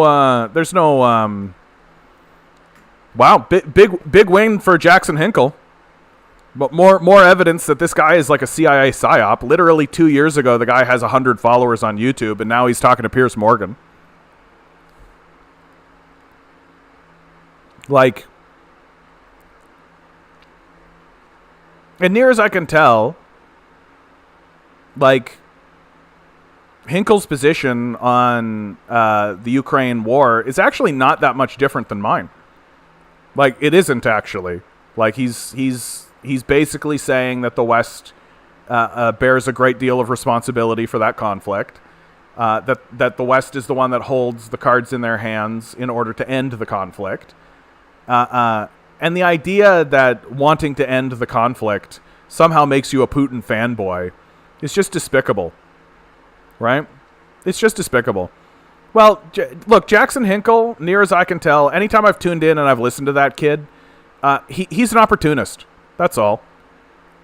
He is just following the path, the trajectory that's going to give him the most views, the most likes, the most eyeballs. He's probably got monetary backing, right? He's probably got monetary support to get him somewhere. I would not be surprised at all if he was tied up in some sort of work. Like, it's the swiftness of his ascension that I find to be very suspect. I do. I find it to be very suspect that someone like Hinkle is just like coming out of nowhere, literally like a 20-year-old kid making YouTube videos, and then all of a sudden now he's talking to Piers Morgan now. Like, what? It seems to me like there's a little bit of grooming going on here. It just seems to me a little suspect. But if that's not happening, and his ascension, his swift ascension just happened, right? On this particular point, I just still find him to be an opportunist. That if his backers, if the people who are giving him monetary backing were telling him that the way forward was to be pro-imperialist, then that's what he would do instead, right? C.R. Strifey writes, Trudeau smiling and saying Slava Ukraine while he sends $8 billion over there when we know Hunter Biden and Joe have all those shady dealings is infuriating. While people are suffering, here are suffering. I can't wrap my head around it. Why are we doing it? 'Cause Putin bad. Yep. Like, 'cause Putin bad. Like, it's I think that there is, like, C.R. Strifey, you've listened up into this place enough, and we've had enough of a couple of tussles to know that my position is that it's all about emotion, that it's all emotional, and that most people in the West are actually, even though we might intellectually agree that our imperialism and our history of genocide and all of that is bad, we might intellectually agree with that. In our deepest of darkest of hearts, most of us are quite pleased by it. Most of us are quite happy with the supremacy of the West. Most of us are pretty pleased by it. And that the warring that we inflict across the world is, while unfortunate, is actually for our benefit. That, yeah, we go over there and enslave that population and steal their resources, but then we get those resources. So, what are you going to do? Right? What are you going to do? Right? I don't see any anti-war movement. Do you? The only anti-war movement I see recently comes out of the right wing. Right? So I think most people are in tacit agreement that the warring that we're doing around the world is actually good. And most people, I think, are quite pleased by it for the most part. Even though they might agree on an intellectual sort of philosophical level that, yes, I agree, like the war is bad, all that kind of stuff. But it's not like they're voting on those lines. It's not like that's what they actually care about.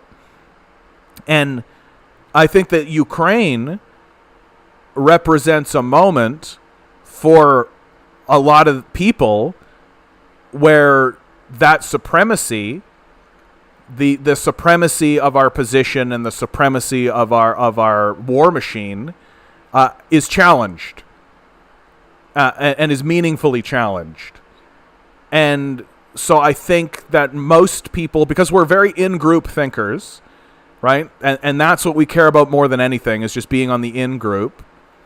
And the in-group, and so this conflict clearly puts Russia out, West in.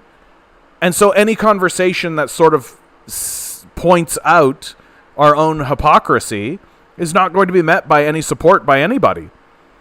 Right? Like, by anybody. That literally, like, liberals here in the West seem to care more about an invisible line that was created by the Russians themselves than the lives literal neo-Nazis are massacring on that very line.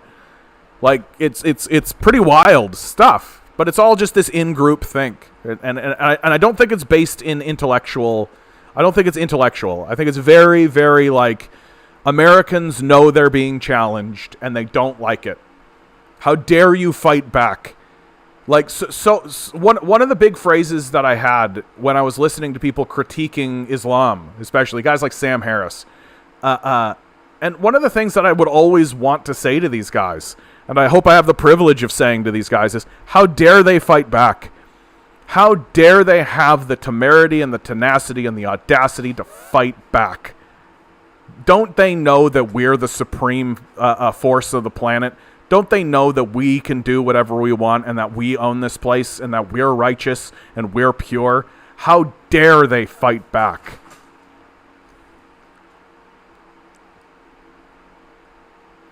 The thing that I found, this is from Eric, that if you become a right-wing grifter, your numbers skyrocket. Yeah, just look at Russell Brand when he became a right-wing grifter after his numbers went through the roof.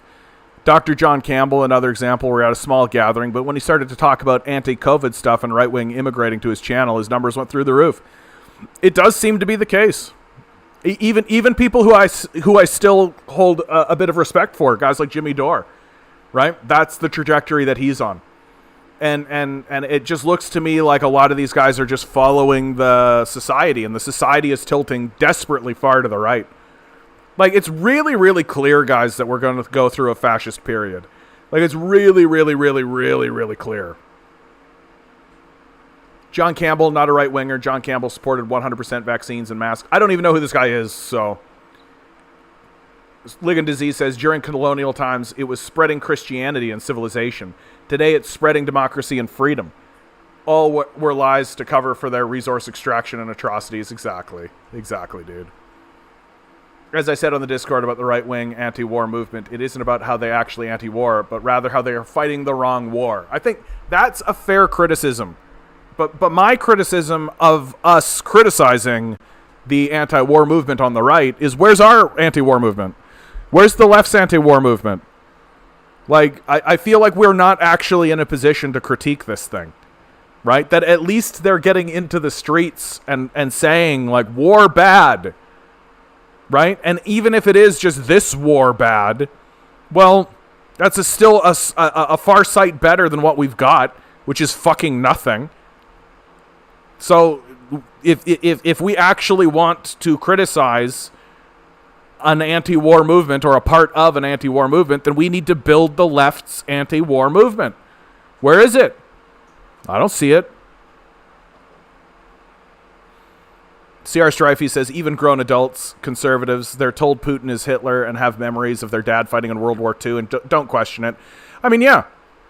I think it's part of the in-group thought. And most people don't really want to investigate much further, right? They just want to be part of their in-group. They want to be part of their team, right? They don't want the trouble that comes with having a nuanced position. They just don't want the trouble that comes with it. They want to put their head down. They want to drink their beer. And when somebody goes, fuck Putin, they go, fuck Putin. And then they all drink. Like, they don't want to get into a fight with their friends over this. Moreover, they don't want to know. Right? Ignorance is bliss. Ignorance is bliss.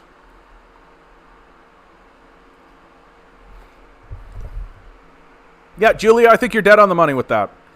I think a lot of people are secretly right-wing and just don't admit it, and at one point, everyone's going to come out. Yep.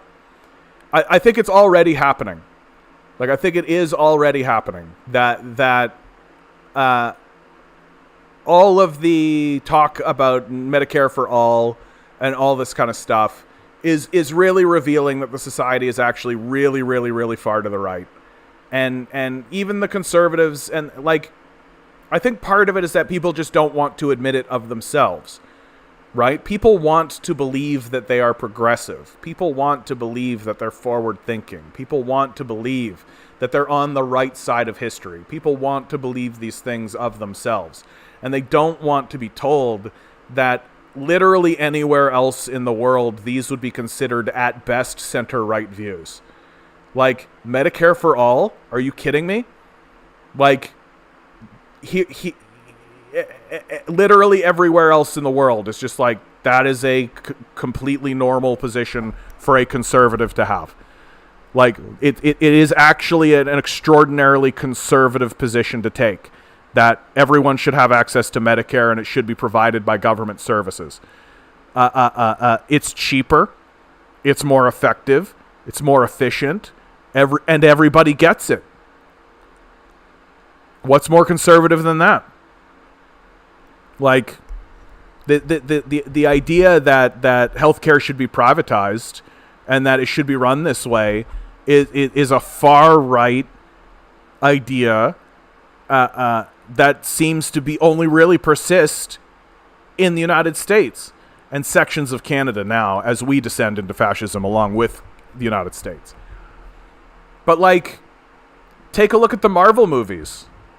Like, the Marvel movies are basically just like cop propaganda, right? They're basically just like pro-military. You need some kind of heavy, high-handed military force because there's aliens coming. Because there's some kind of existential threat that's coming. And of course, what's the existential threat in reality? Immigrants. Right? So aliens. Right? Right? And so they're self-justifying. Tony Stark, a literal weapons arms manufacturer who owns essentially a private military force and is a vigilante, is apparently completely justified because when aliens invade, he's right there fighting alongside with the good old American boys. So we can trust him. It's insane. It's insane. And the only meaningful conversation that these movies are willing to have about this is with great power comes great responsibility. Certainly never, maybe don't have that power, maybe don't use it. With great power comes great responsibility. And then also, yeah, maybe we should actually respond to some kind of agency that is rooted in people. Maybe. Like, that's it. That's the best that they did that whole time for like a decade. And the best we ever got was, maybe we shouldn't allow arms dealers to run around in nuclear-powered suits that shoot lasers that can destroy buildings. Like, we are children. And we look up to people who, if people like Iron Man existed in our society, can you imagine? Imagine that, like, literally Elon Musk is, like, flying around in one of these suits. And he's just doing stuff. Flying around in one of these suits. Nobody knows where he goes. Nobody knows what he does. Right? He's completely unaccountable. He's not responding to any government agency. He's just in a suit, flying around, doing stuff. You're cool with that? You're completely cool with that. Well, guess what? The Marvel movies think you are. Right? The Marvel movies think you are. I can't imagine anything more demented. Like, I really can't. Like, the whole Batman, Tony Stark narrative is just demented. And the more you actually think about it, the more demented it gets. Like, no, these people do not get to be like this. No, free market capitalism is not, like, if this is the outcome, nope. Nah, brah, no. Not, like literally Tony Stark owns a compound where he keeps, like, these weapons-grade nuclear technologies. There's even one of the movies is literally about Tony Stark's own technology turning against him and destroying a town, and how the Avengers have to get together and defeat it. That's Age of Ultron. Like, that movie is literally a cautionary tale about why Tony Stark should not exist as a person. Why we shouldn't just allow one guy to have, like, military-grade weapons technology in his basement, for God's sakes. And yet we're all just like, that seems completely reasonable. What a great movie for my children and I to watch together. But at the end of the day, like, this is the thing about it, is that, like, these are children's movies. Like, this is the thing that's happened to us as a people and to our civilization. Is that, and what's so frustrating about the Barbie movie, and what's so frustrating about the fact that I'm going to have to do a video about the Barbie movie, is that our culture has been reduced to childishness. That all of our moral thinkers and all of our intellectuals have disappeared before our eyes. That there is a complete and total cultural vacuum going on in this society. We don't have anybody who has any credibility, who also has mainstream popularity and name recognition, because they've been silenced and chased out of the discourse completely. And so that vacuum is being filled by frauds like Jordan Peterson and Ben Shapiro and Steven Crowder, or by childish movies, like children's movies, right? Like these movies are for children, right? It's the only way that they can actually make any kind of sense, because you're not supposed to think about the universe that hard, right? You're not supposed to sit there and actually think about what it would be like to have someone like this in your universe. That's not the point. The point is just to sit down and be like, wow, Spider-Man. I wish I could be like Spider-Man. Man, it'd be so cool to be like Tony Stark, man. I'd have like so many different suits and shooting lasers and shit. Man, what would you do if you were that smart, bro? Man, I don't even know. Like, that's what these movies are for. And there is intrinsically nothing wrong with that, right? Like, that's the big thing. Like, I am a damn sucker for the Teenage Mutant Ninja Turtles. I can talk about the Teenage Mutant Ninja Turtles all day long. And those films are for children, right? Like, when I watch that film, when I watch the Michael Bay stuff, when I watch guys, I'm deep into this, guys. When I watch the cartoons, when I see this new movie that's coming out, when I watch the live action movie, the 90s version again, I rewatch every so often, right? Like, when I watch this stuff, it just hits me in a place where my childish self is just like, yeah, get him. Yeah, Shredder's a bad guy. We gotta stop Shredder. Yeah, a Rokusaki. And you're just like, yeah, Rokusaki, right? You're just in love with it. And like Splinter's on the screen, and you're like, Master Splinter, right? Like, and it's just, you're walking around with like an empty cardboard tube, like you're fucking Leonardo or Donatello, like rolling around, and you're like pretending to be a Ninja Turtle. You're like, Teenage Mutant Ninja Turtles, Teenage Mutant Ninja Turtles. If I started to base my politics on the Teenage Mutant Ninja Turtles, if I started to try to pull my politics and my moral basis, if I was starting to ground my morality in the Teenage Mutant Ninja Turtles, I would say very significantly, if I saw somebody doing that, I would say to that person, you gotta read some fucking books, bro. Like, you gotta no, I love the Ninja Turtles. If somebody, like, gave me $1,000 and said, you must get a tattoo, I know exactly what that tattoo is. I know exactly where I would put it. It is the Teenage Mutant Ninja Turtles with Shredder and Krang and Rocksteady and Bebop and April O'Neil and Splinter, obviously. And I know what it would look like, and I've got the whole thing pictured in my brain. Okay? That is my dedication to the Teenage Mutant Ninja Turtles. And if I saw somebody rooting their politics and their morality in the Teenage Mutant Ninja Turtles, I would say, shut the fuck up. Stop talking right now. You little boy. You child. You absolutely should not be doing that. This is for children. This is so that you can kind of be like, yeah, Michelangelo, yeah. That's it. It's not for anything else. You're not supposed to be like, well, the geopolitical consequences of Shredder building the Technodrome. Where is he even sourcing his material from? Oh, fuck you. How dare you insult me with that? How dare you insult the Turtles with that? How dare you? How dare you? But all of our culture is that now. Right? Like, the Avengers are children's movies made for children. The Transformers are children's movies. The Fast and the Furious movies are children's movies.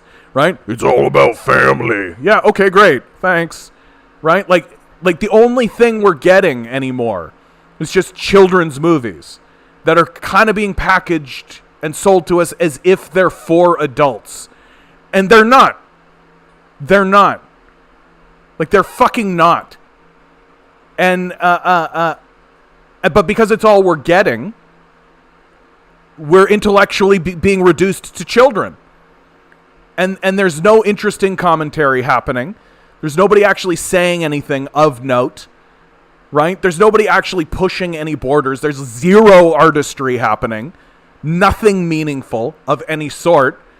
And so we're so empty and vapid as a culture and as a people that we're clinging on to any piece of flotsam that floats by. And in this case, looks like it's the Barbie movie. Looks like it's the Barbie movie. A children's movie about a children's toy made for children. And yet we're all supposed to absolutely root our political selves and our moral selves in the fucking Barbie movie. What are you fucking talking about? Like, it is fucking grow up time, man. Like, Jesus Christ, read a book. Any book. Anything. And don't even read it. Find the audiobook. Like, fucking anything. Holy shit. Holy shit.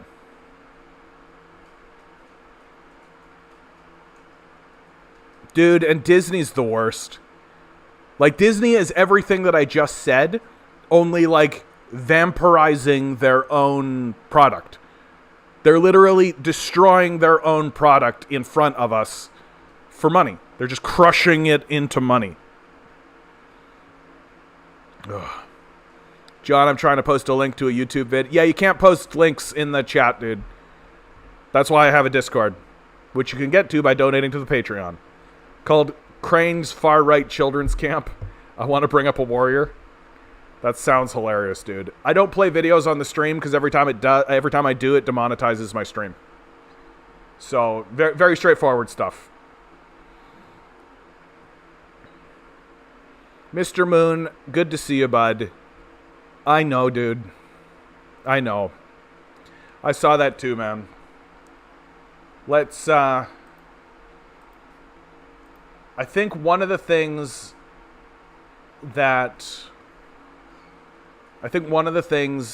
is worth focusing on is that the most likely scenario is not a sudden event.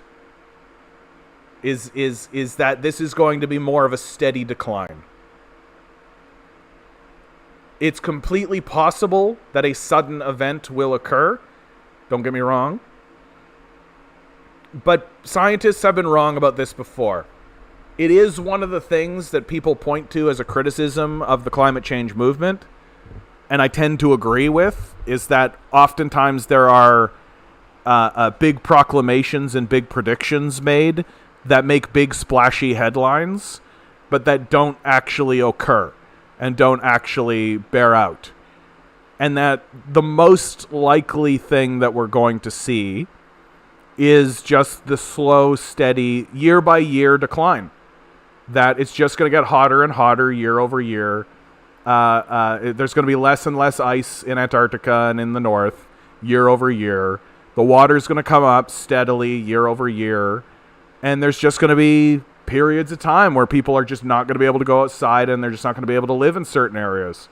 And that's going to happen steadily year over year. Like, I know that that's not much better, my man. Like, I know that's not much better. But, like, this is the reality that we live in.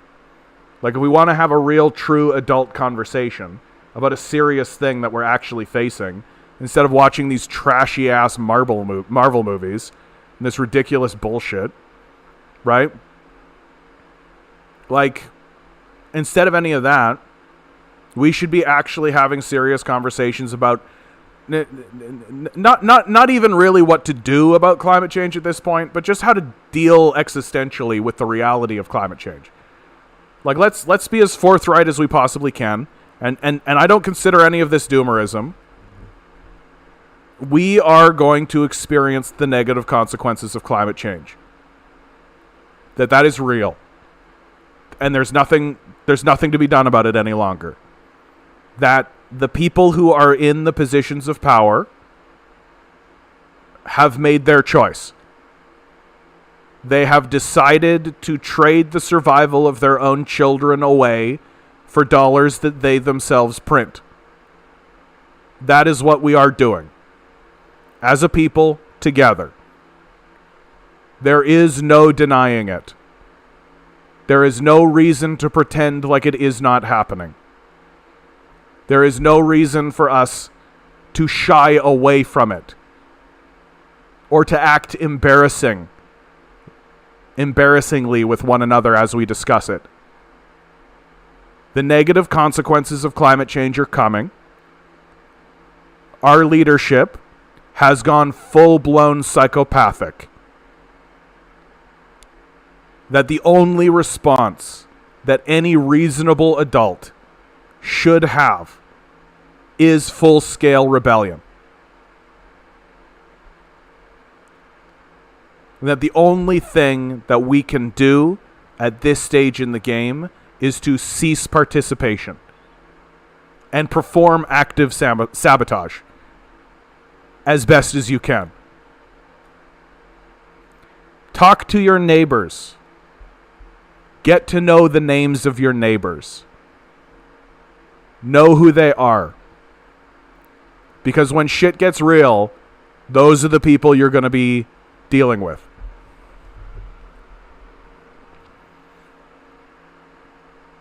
As if Uker, I don't think I've ever seen you here before, bud. Good to see you. Those movies are made for childish adults, and then they let their kids watch R-rated flicks. Honestly, dude, can I be straight with you, man? Like, here's how you know we kind of are in this sort of childish space, is that the modern mainstream movies that are coming out have been cleansed. Like, they've been cleansed.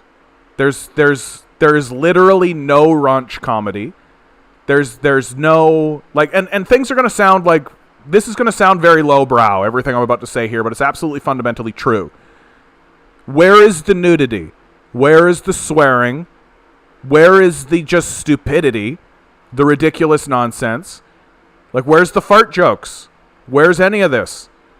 Right? Where is any of this kind of serious stuff? These serious conversations. How many times do I need to watch a scene where a guy walks into a strip joint and everyone's wearing clothes? Like, our society is being sanitized in front of us. And the reality of what life is not being presented to us. That there is a self-censoring that's going on. And that we are not permitted to actually see things as they are. While simultaneously, there is this hyper glorification of violence. Right? So I can play a Mortal Kombat game, watch somebody literally get their limbs torn off, right? But if in the background there was somebody standing there with their tits or their dick out, that would be the scandal. That would be the thing that would have everybody be like, oh, we can't sell that game. That's over. Like, oh, we're canceling Mortal Kombat. Childish. Just absolutely childish. Like, and I know for a fact that me talking about sex in this manner, sex and nudity in this manner, makes people think less of me somehow. That oh, a degenerate pervert. Get the fuck right out of here. Part of being an adult is understanding that sex is awesome. We like it. We like to do it. In fact, I would argue that sex is necessary for the survival of the species. And yet, if you actually talk about it in any kind of meaningful or honest way, degenerate pervert. What the fuck is wrong with you people? Like, there is nothing more degenerate than cleansing from your society the existence of sex and sexuality. And what we've done is we've sequestered it into a corner, right?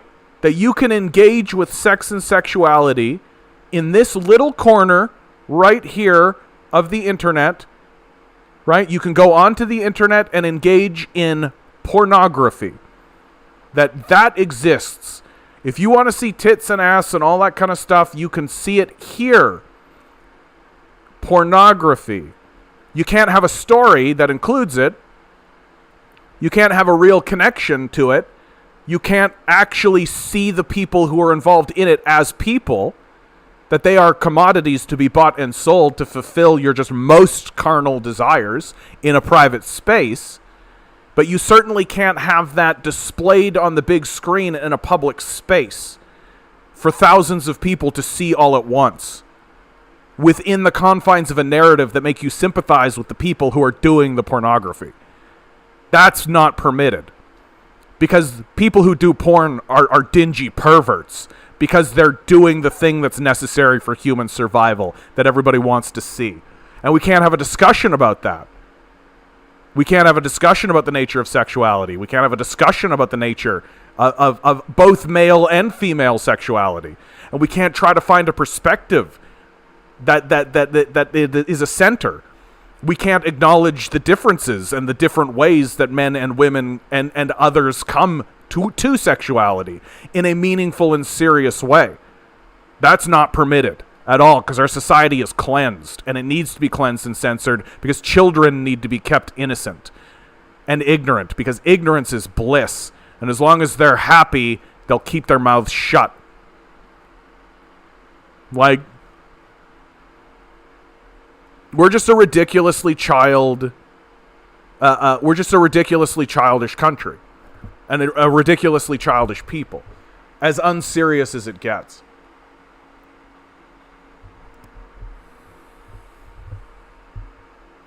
Yeah, Mr. Moon, I feel you here, bud. I feel you, man. You're coming in with some real shit now, man. Like, this is some real shit right here. Like, I've had that. I've definitely experienced that, where I've read an article or something and I just had to call in sick. I couldn't do it anymore. Like,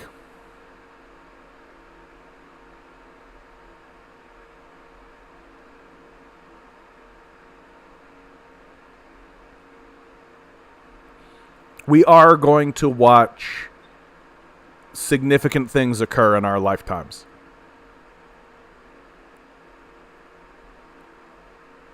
And I talk this way and I discuss this, not to be a doomer, but to chase away the gaslighting, to chase away the illusion, to banish it from this space, so that as it unfolds in front of us, we will be the ones that maintain our clarity of mind, because we have done the work beforehand, that we are not going to do the work in the rearview mirror. We are not going to block it. We are seeing it coming. We know it is coming. And we are doing the work beforehand so that as it unfolds in front of us, we can maintain the clarity of our mind. As the propaganda system works to maintain its own power. That's what we're doing here. And it's not easy. It's not easy at all. And my advice to you, Mr. Moon, and to anybody else out there, take as much time as you need and how much you can get away with. Take as much time as you need and whatever you can get away with. And do what you need to do. Like you write down here, I stupidly bought Diablo 4. It's typical crap. Meaningless junk food entertainment. Great. Good for you, bud. You do what you got to do, my man. Like, you do what you got to do. If you need to disassociate for a few hours or for more than a few hours, right? We are facing an apocalypse. And everybody seems to be ignoring it. That seems to be the social strategy, is to just ignore it. Well, you have a couple of choices. You can either go mad, and I could see an argument for that being someone like myself. What the fuck am I doing here? But you can go mad. You can blow up against the side of capitalism. We've seen people do that. There are people who literally light themselves on fire in front of parliament buildings. Or you can cope. Those are your choices. And there's nothing wrong with coping. There's nothing wrong with coping. I wish it wasn't this way either. Truly. I wish it wasn't this way either. And you know what my coping game is right now, Mr. Moon? Graveyard Keeper. Imagine Stardew Valley, except you're a graveyard keeper. And you're right on the money. It's a great game. I love it. I've been playing it a lot. Because we are staring into the face of an apocalypse. And there is no reason for us to think about it or discuss it any other way. And that the people who are ushering in the apocalypse have betrayed us. And their reasons for betraying us is so that they can get more dollars that their own government prints in the first place. You want to talk about childishness? We are led by ruthless, psychopathic, pedophilic children who are literally trading in the survival of their own children for just numbers on a screen that get punched in. And we all just go to work. And we all just act like everything's normal. Oh, wow, nice day today, eh? A little bit hotter than I want it to be, but, you know, I'll take the weather while I got it. Well, you have yourself a good day, champion. Yeah, you bet, you too. Wow, you know, I got to put on extra sunscreen these days, you know. I got to put on a little bit extra sunscreen. I don't remember the sun being this. I guess I'm just getting a little older, you know. That's how it goes, you know. Oh, well, you have yourself a good day. Like, there is going to be a moment where all of this climate change stuff is going to be undeniable. And where it's going to be impossible to not discuss. Because it's going to overwhelm the society in larger and significant ways. And the trouble, of course, is that as the society gets overwhelmed, it's going to be overwhelmed with the consequences, and it's not going to be able to discuss it with clarity. So that's what we're doing.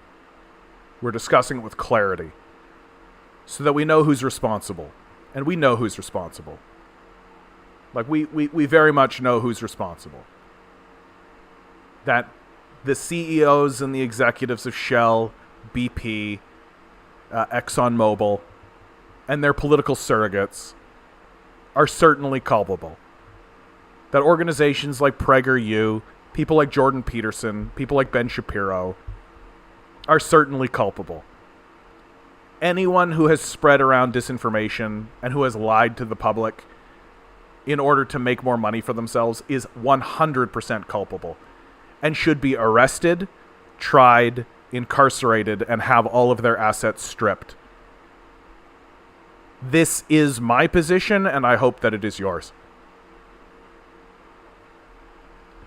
Because as this begins to unfold in a more serious way, we need to have a serious response. But children can't act seriously. So it's time to grow up.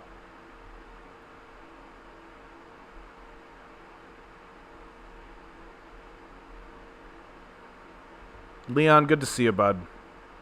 Yeah, money is God, unfortunately.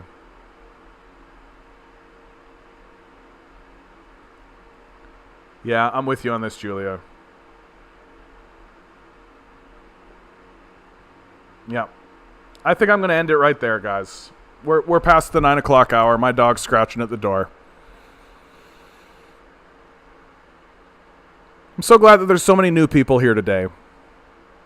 Please be sure to like, share, subscribe, hit the bells, hit the whistles, donate some money. Be sure to tell people I exist. Always remember,